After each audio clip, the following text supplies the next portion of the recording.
Ahilyanagar district central cooperative बँकच्या संगमनेर तालुका विकास अधिकारी कार्यालयाचे उद्घाटन नूतनीकरण राज्याचे माजी महसूल मंत्री बाळासाहेब थोरात यांच्या शुभ हस्ते करण्यात आले।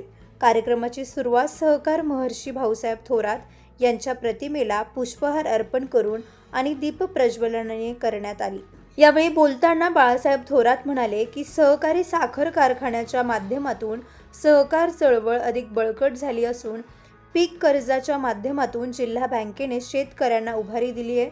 तब्बल 11,000 कोटी रुपयांच्या ठेवी हे जनतेच्या विश्वासाचे मोठे प्रतीक असल्याचे त्यांनी नमूद केले।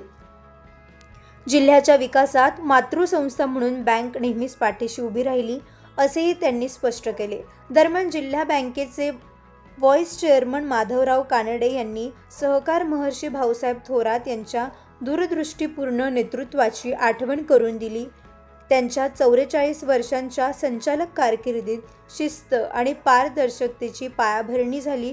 व्हाईस चेअरमन आणि चेअरमन म्हणून 18 वर्ष त्यांनी सहकार क्षेत्रात उल्लेखनीय कार्य केले। गाव पातळीवरील सेवा सोसायट्या सक्षम करण्याबरोबरच सचिवांविषयी त्यांची विशेष तळमळ असल्याचेही यावेळी सांगण्यात आले।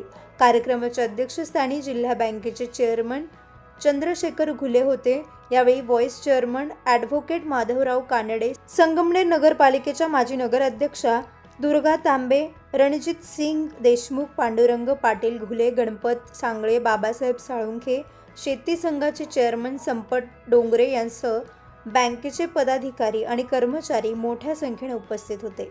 नवतेज महाराष्ट्रासाठी प्रतिनिधी अमोल वाघमोडे, संगमनेर।